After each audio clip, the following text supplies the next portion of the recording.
Bismillahirrahmanirrahim. Assalamualaikum warahmatullahi wabarakatuh. Waalaikumsalam warahmatullahi wabarakatuh.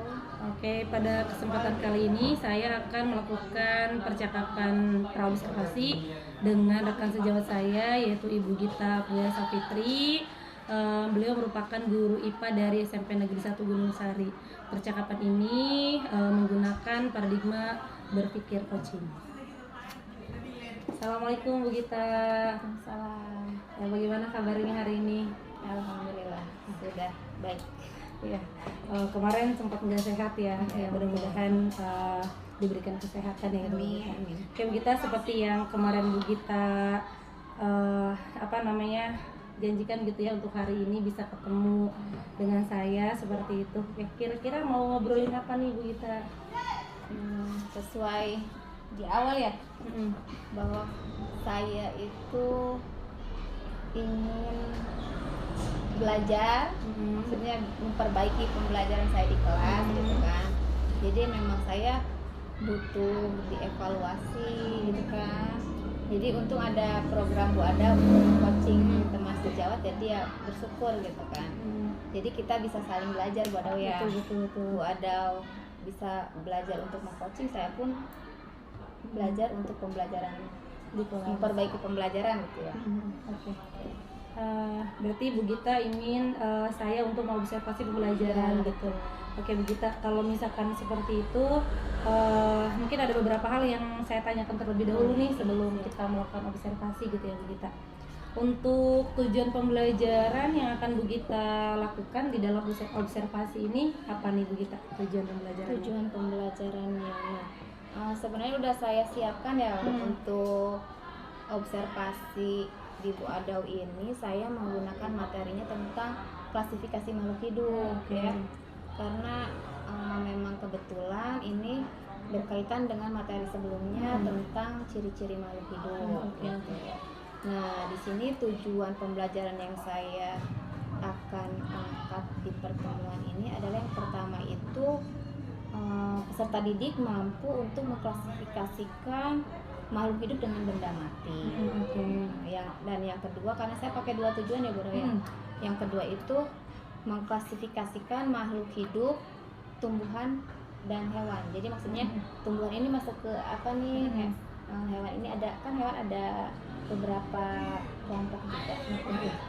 Jadi di sini Bu Gita memiliki dua tujuan pembelajaran ya Bu Gita yang tadi Bu Gita sebutkan. Oke. Di dalam pembelajaran yang akan Bu Gita laksanakan nih Bu Gita, apa sih area yang ingin dikembangkan? Sudah pastinya karena akhir-akhir ini itu melihat siswa itu kadang kurang semangat untuk pembelajaran ya. Jadi mengakibatkan anak itu cenderung pasif. Saya ingin kedepannya itu peserta didiknya lebih aktif lagi gitu. Walaupun ya kemarin juga ada yang aktif, tapi kan tidak sebanyak itu gitu ya. Mungkin berapa persennya lah gitu. Jadi yang saya harapkan itu siswa dapat aktif di dalam pembelajaran. Jadi area pengembangan yang ingin Bu Gita capai itu adalah keaktifan siswa di sini. Betul, ya, keaktifan siswa. Jadi saya memilih mode pembelajaran ya. Jadi untuk belajar tapi yang membuat senang ya. Jadi bisa menumbuhkan. Jadi kalau misalkan siswanya sudah bahagia saat pembelajaran kan mudah-mudahan secara otomatis keaktifannya pun muncul. Ketika kita berbicara tentang keaktifan Ibu Gita ya, menurut Bu Gita siswa yang aktif itu yang seperti apa sih? Siswa yang aktif ya, yang pertama mungkin kita lihat dari kecakapannya ya. Dia berani mengemukakan apa yang dia tahu, itu sudah di poin aktif menurut saya. Terus bisa membantu temannya juga gitu kan, bisa berdiskusi, itu sudah aktif. Jadi kalau misalkan menurut Bu Gita keaktifannya dilihat dari kecakapan, keberanian dan juga dapat membantu temannya gitu ya. Kalau kita lihat ini ada di skala 10 nih, maksudnya di skala sempurna lah gitu. Kira-kira saat ini siswa Bu Gita itu ada di skala berapa nih kalau kita rentangkan? Kalau sekarang kayaknya masih baru di skala 6 mungkin ya. Jadi belum mendekati sempurna ya. di skala 6 mungkin masih Jadi kurang gitu iya, ya. siswa itu paling semuanya kayak pada mager gitu, pengennya duduk aja, kalau pengennya nyatet aja gitu. Jadi ya kalau yang saya inginkan sih siswa itu aktif, belajar aktif, jadi kita nggak hanya duduk gitu belajar itu kan. Nah, dari skala 6 ini nih Bu Gita, yang Bu Gita rasakan saat ini, ketika Bu Gita memberikan pembelajaran nanti nih ya, Bu Gita berharapnya akan meningkat di skala berapa nih? Untuk keaktifan ya, saya sih maunya mudah-mudahan siswa saya itu setelah dikasih model pembelajaran seperti ini, karena saya menggunakan model pembelajarannya ke alam ya, jadi siswa nanti keluar kelas kan Bu, saya inginnya keaktifan siswa itu meningkat 2-3, jadi kalau tadinya 6 bisa di 8 atau 9. Oke, jadi kita ingin meningkatkannya di skala 8 dan 9. Syukur-syukur sampai ke 10 ya, semuanya aktif. Jadi ya saya sih maksudnya harus optimis ya kita gitu sebagai guru bisa meningkatkan siswa di skala ini kayak gitu. Oke Bu Gita, selanjutnya untuk meningkatkan keaktifan ini tentu Bu Gita punya strategi ya gitu. Nah kira-kira apa nih strategi Bu Gita untuk bisa mengaktifkan atau meningkatkan keaktifannya? Yang pertama biasa ya, saat masuk kelas kita kasih penyemangat dulu ya, karena kan kebetulan jam saya itu adanya di akhir, di jam akhir, jam-jam rawan anak untuk tidak aktif gitu. Jadi kita kasih sedikit es breaking gitu ya, jadi biar membangkitkan semangat siswa. Setelah itu nanti kita pembagian kelompoknya pun dengan cara games juga gitu. Dan setelah itu kan kita akan keluar kelas, belajarnya di luar kelas. Mereka menemukan apa? Apakah mereka menemukan benda hidup atau benda mati? Nanti saya kasih LK untuk mereka mengklasifikasikan mana makhluk hidup, mana bukan makhluk hidup. Oke, berarti strategi yang Bu Gita rencanakan ini adalah memberikan ice breaking, kemudian membagi kelompok dan mengajak siswa keluar kelas ya. Saya kira strategi yang Bu Gita rencanakan ini sudah cukup matang ya gitu kan, mulai dari awal sampai dengan pembelajarannya seperti itu. Selain dari strategi ini, apakah ada strategi yang akan Bu Gita lakukan lagi? Mungkin itu dulu ya, maksudnya kita cukupkan di situ dulu. Apakah ini sudah cukup atau misalkan nanti butuh peningkatan? Saya juga kan belum tahu ya, nanti pas diobservasi. Oke, berarti strategi ini yang akan Bu Gita terapkan ya di kelas seperti itu. Jika sudah tahu strategi seperti apa, berarti perencanaan juga sudah matang dan sudah baik nih Bu Gita. Kira-kira kapan nih akan dilaksanakannya? Minggu ini kan udah di akhir di bab ciri-ciri makhluk hidup ya. Jadi di minggu depan itu sudah mulai masuk ke bab klasifikasi makhluk hidup. Berarti minggu depan ya Bu Gita ya. Oke. Kemudian dalam pelaksanaan yang akan Bu Gita laksanakan ini, pelaksana pembelajarannya, apakah ada yang akan Bu Gita minta bantuan, mungkin seorang gitu yang bisa membantu Bu Gita? Kalau saya coba untuk sendiri dulu, jadi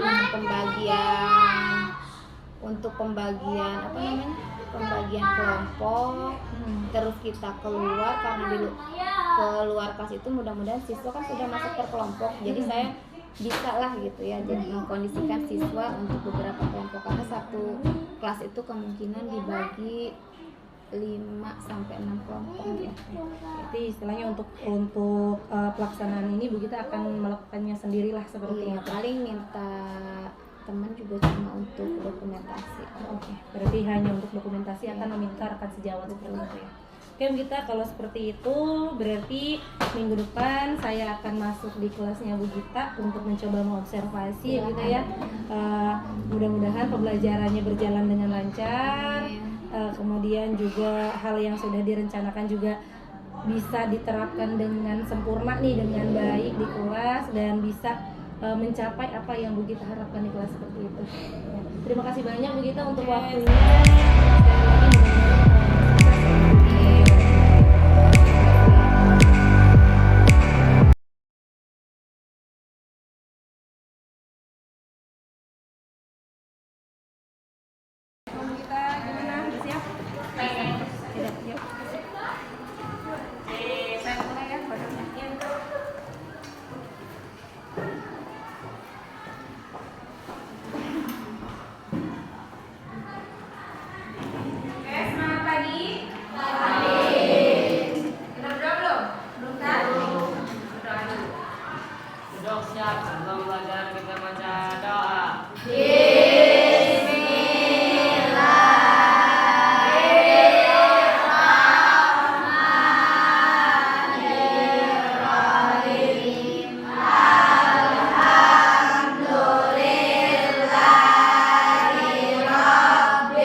yang bolos tidak perlu ditiru.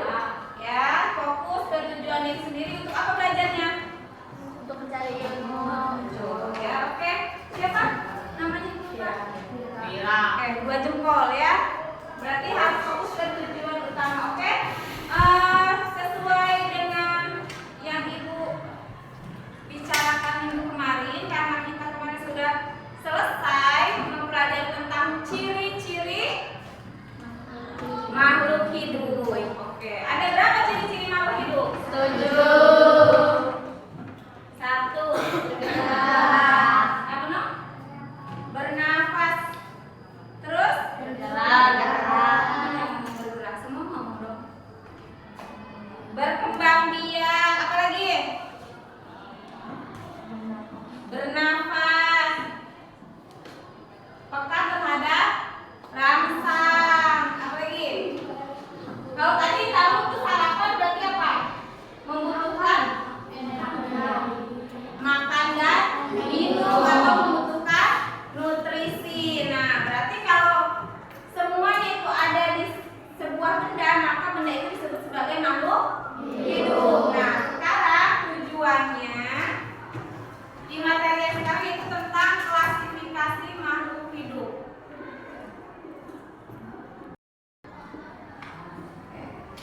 Untuk apa? Apa kira-kira itu sekarang masuk tujuannya? Tujuannya yang pertama yaitu diharapkan nanti kalian bisa membedakan, ya, bisa membedakan mana makhluk hidup, mana yang benda mati. Kalau misalkan batu benda hidup atau benda mati? Benda mati. Kenapa? Karena dia tidak bergerak. Tidak bergerak. Coba kita bayangkan kalau batu itu bergerak. Apa yang terjadi? Oke.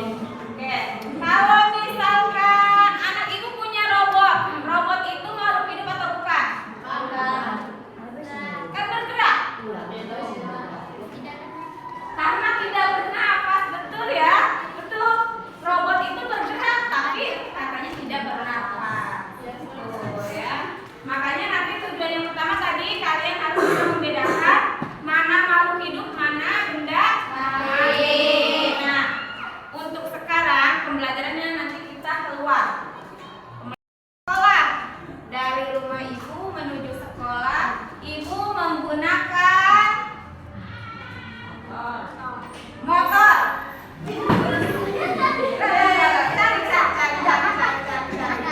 Mana itu temennya? Boleh, nggak apa-apa. Kamu mau keliling kelas nggak apa-apa, ya. Yes. Mobilnya di mana? Misalkan, ibu naik motor, misalkan, gitu ya. Kalau naik mobil berarti oke. Oke, setelah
ya.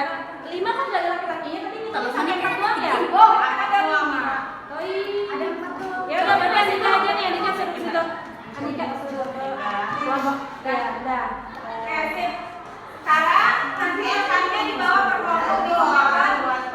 Jadi kamu tuliskan apa saja yang kamu tuliskan semut, kamu tulis semut, batu, misalkan apa lagi?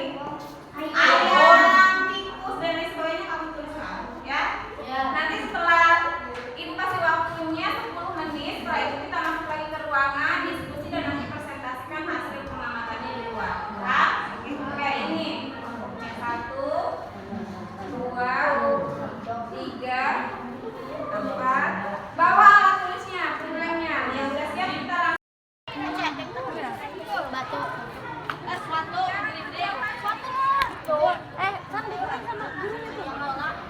Nanti dulu ke sana dulu. Ayo. Sana dulu dikasih arahan.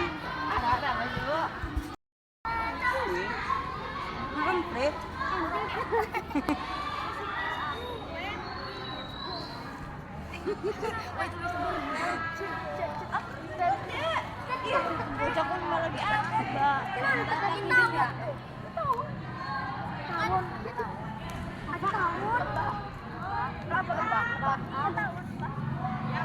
Ya buku. Enggak, Bang, gendut. Ya. Enggak apa-apa, jadi nanti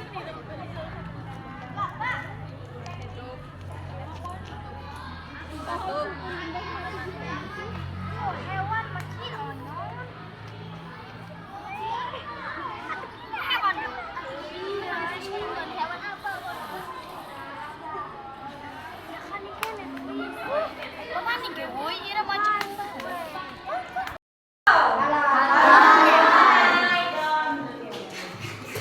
Sudah, keliling lapangannya udah.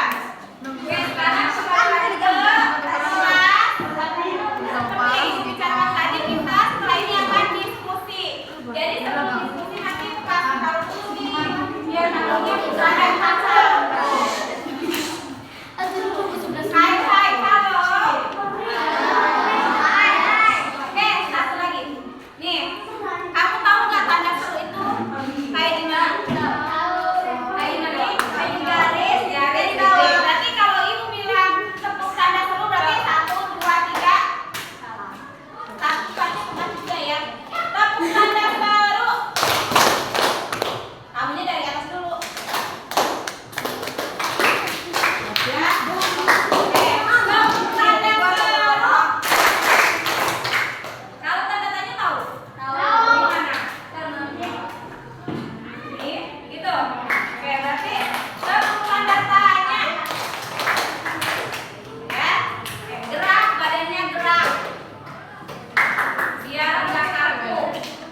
Bu, oke.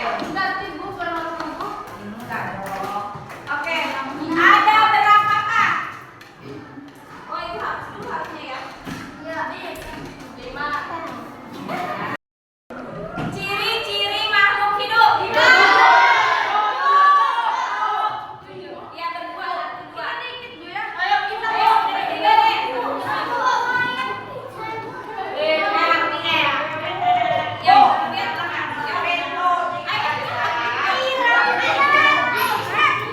Ada berapa Kak?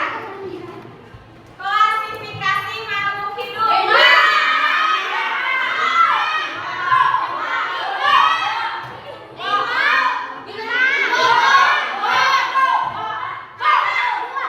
Enggak, kamu kan ikut sama ini. Meja. Bu, 5.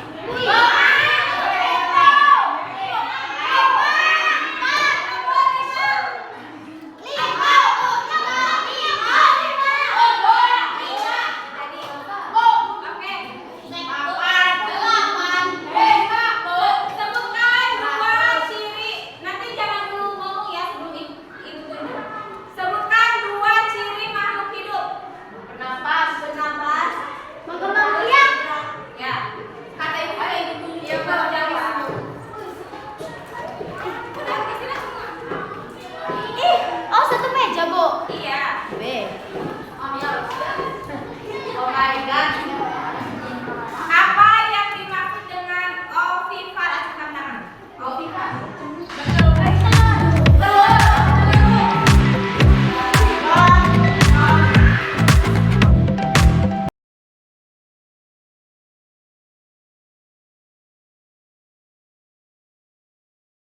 Bismillahirrahmanirrahim. Assalamualaikum warahmatullahi wabarakatuh. Waalaikumsalam warahmatullahi Baik, pada kesempatan kali ini saya akan bercakap-cakap kembali dengan rekan sejauh saya, yaitu Ibu Gita Aprilia Sapitri SPD. Percakapan ini adalah percakapan pasca observasi setelah observasi dilakukan di kelas. Nah, pada kesempatan kali ini juga saya didampingi oleh Ibu pengajar praktik saya, yaitu Ibu Pipit Herawati. Assalamualaikum Bu Gita.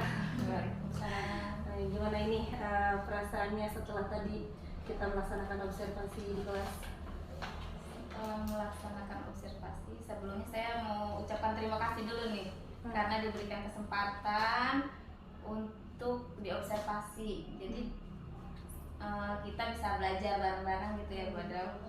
Jadi setelah saya melakukan pembelajaran di kelas tadi, subhanallah siswanya antusias. Jadi memberikan sedikit kebahagiaan ke saya bahwa model yang saya gunakan itu, pembelajaran yang saya gunakan untuk sekarang itu sudah mulai mengaktifkan siswa.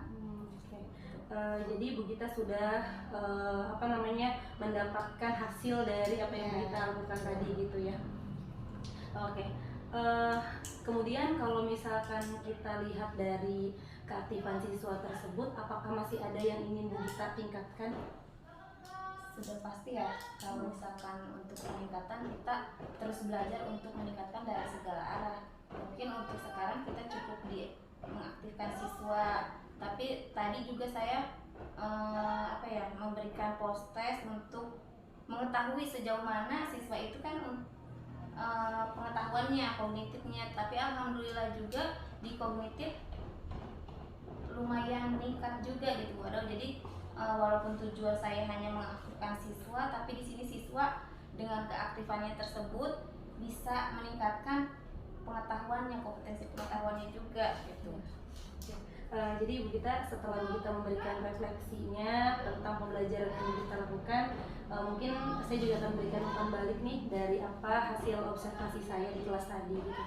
Pertama, saya melihat pembelajaran Bu Gita ini sudah sesuai dengan skenario yang Bu Gita lakukan, Bu Gita buat gitu ya. Kemudian ketercapaian dari tujuan pembelajaran juga sudah ada. Jadi tujuan pembelajaran itu saya sudah melihat siswa itu mencapai tujuannya itu gitu. Kemudian yang menjadi fokus kita nih Bu Gita berkaitan dengan keaktifan siswa ini, betul saya juga tadi melihat siswa-siswa ini sudah aktif gitu ya, mulai aktif dan antusias gitu untuk mengikuti pembelajaran ini. Nah, kira-kira Bu Gita setelah mendengar pendapat saya ini seperti apa nih perasaan Bu Gita? Ya bersyukur sih ya. Siswa sesuai harapan lah maksudnya. Walaupun di situ ada kekurangan ya Bu Adaw ya. Kekurangannya yang pertama itu saya pas pembagian kelompok agak kesulitan karena kejar-kejaran dengan waktu. Tapi nanti kita siasatin di pertemuan selanjutnya, mungkin ya di pembelajaran selanjutnya kita menyiapkan kelompok itu bukan di hari haknya gitu, di sebelumnya gitu. Yang kedua itu kesulitan mengkondisikan siswa di luar kelas karena kan ruang lingkungan sekolah itu luas gitu kan, dibagi beberapa kelompok, jadi kita agak bingung juga kelompok mana gitu kan. Itu mungkin itu saja untuk kekurangannya mengkondisikan siswa di luar kelas. Jadi istilahnya ada beberapa kendala yang Ya, kita rasakan gitu ya. Kemudian untuk kedepannya nih Bu Gita, rencana Bu Gita untuk mungkin memperbaiki kendala tadi nih untuk bisa menyelesaikan apa kira-kira solusi yang Bu Gita bisa munculkan. Yang pertama yang dari kekurangan saya dulu ya. Yang dari kekurangan saya itu kan yang pertama untuk pembagian kelompoknya tidak kondusif. Jadi kemungkinan saya gunakan untuk pembelajaran selanjutnya pembagian kelompoknya di hari sebelumnya. Yang kedua untuk pengkondisian di luar kelas, karena kita di luar kelas sudah dicoba, mungkin nanti akan dicoba melalui video atau melalui game. Jadi anak masih bisa merasakan kebahagiaan saat pembelajaran gitu. Jadi Bu Gita akan mengembangkan di medianya Ya, gitu medianya. berarti akan memberikan video berupa makhluk hidupnya mungkin gitu ya, tidak harus keluar gitu ya Bu Gita ya. Bu Gita, bagaimana nih setelah percakapan kita nih di dalam observasi ya Bu ya? Sebelumnya kita sudah melakukan percakapan praobservasi, terus hari ini juga kita melakukan percakapan pasca observasi gitu. Apa sih yang Bu Gita peroleh dari percakapan ini Bu? Ini disebutnya coaching ya maksudnya. Nah dari sini saya benar-benar bersyukur gitu karena saya ngelihat teman-teman itu aktif. Teman-teman aktif kan, kok saya diam aja gitu. Akhirnya ada yang ngajak untuk terlibat di dalam coaching ini, saya sangat bersyukur gitu kan. Saya bisa menambah ilmu saya, jadi bisa sharing juga gitu bagaimana untuk pembelajaran ke depannya. Jadi kan kita tahu, oh iya berarti untuk memberikan pembelajaran ke depannya kita harus sharing dulu sama teman biar oh iya nanti ke depannya kita mau seperti ini loh gitu. Nanti setelah pembelajaran pun kan kita ada evaluasi gitu. Jadi kita tahu kekurangan kita dan kelebihan dari pembelajaran tersebut gitu. Ya, terima kasih Bu Gita sudah memberikan umpan balik dari kegiatan ini. Mungkin Bu Pipit akan menambahkan. Ya, terima kasih Bu Gita dan Bu Adaw ya. Ini terkait dengan program guru penggerak itu salah satu diantaranya adalah seorang CGP itu harus belajar tentang coaching. Coachingnya itu dikala kita mensupervisi teman sejawat kita itu memberlakukan mereka itu seperti apa. Karena kita yang kita tahu mungkin untuk supervisi itu yang sudah dilakukan itu hanya ketika kegiatan observasi sejawat kita itu memberlakukan mereka itu seperti apa. Karena kita yang kita tahu mungkin untuk supervisi itu yang sudah dilakukan itu hanya ketika kegiatan observasi saja. Sementara kita sekarang sudah mengenal nih di dalam guru penggerak itu untuk supervisi itu ada 3 langkah ya, ada 3 langkahnya. Itu yang pertama kemudian observasinya, dan saat ini adalah dilakukan pasca observasi. Terkait dengan prinsip coaching yang dilakukan oleh Bu Adaw sebagai CGP, saya menyatakan wah ini angkat jempol 4 gitu ya. Prinsip-prinsipnya sudah dapat Bu Adaw sudah melakukan, sudah tersampaikan, Dari yang pertama kemitraannya, bagaimana Bu Adaw itu mengatakan tujuannya apa sih coaching ini. Kemudian yang paling mendetail sekali, yang paling asik itu Bu Adaw tidak terkesan menggurui gitu ya Bu Gita ya. Nah, Bu Gita tidak merasa tergurui oleh Bu Adaw dengan adanya supervisi ini. Kemudian ada proses kreatif di sini, Bu Adaw fokus berbicara dua arah gitu ya. Tidak terganggu dengan yang mana, walaupun saya ada di sini ternyata Bu Adaw tetap melakukan pembicaraan dua arah. Kemudian ini dibuktikan dengan apa? Bu Adaw selalu mendengarkan penuh. Apa mendengar penuh itu ya. Kemudian terkadang Bu Adaw juga mengulang percakapan apa yang Bu Gita sampaikan. Nah, itu salah satu memang prinsip coaching seperti itu. Kemudian nah ini pertanyaan yang disampaikan oleh Bu Adaw ternyata merupakan salah satu pertanyaan yang menggali potensi dari Bu Gita. Nah, ini sudah kena semua dan saya mengajukan apresiasi untuk Bu Adaw, sukses sebagai CGP-nya. Ditambah lagi nih ada tambahannya, ternyata dari percakapan ini ada sisi refleksinya. Sehingga dari refleksi itu Bu Gita sebagai yang disupervisi itu ada evaluasi dan evaluasinya itu dikemukakan oleh Bu Gita itu sendiri yang akan nantinya akan dijadikan perbaikan ketika melakukan pembelajaran di kelas untuk pertemuan yang akan datang. Ya, good job untuk kalian. Masa kayak ke ya. Terima kasih begitu. Terima kasih Bu Pipit sudah memberikan masukan dan juga supportnya gitu ya. Mudah-mudahan tidak hanya berbentuk maksudnya kegiatan ini bukan hanya bentuk tugas saja gitu. Mudah-mudahan kedepannya juga kita bisa melakukan hal yang seperti ini gitu terus menerus gitu ya, bisa saling observasi ya Bu Pipit gitu dalam pembelajaran itu supaya terus bisa memperbaiki pembelajaran karena kita. Salah satu keberhasilan tuh katanya melihat kelemahan dan memperbaikinya kan gitu ya. Mungkin itu saja ya Bu ya. Ya. Mungkin itu saja untuk percakapan kali ini berkaitan dengan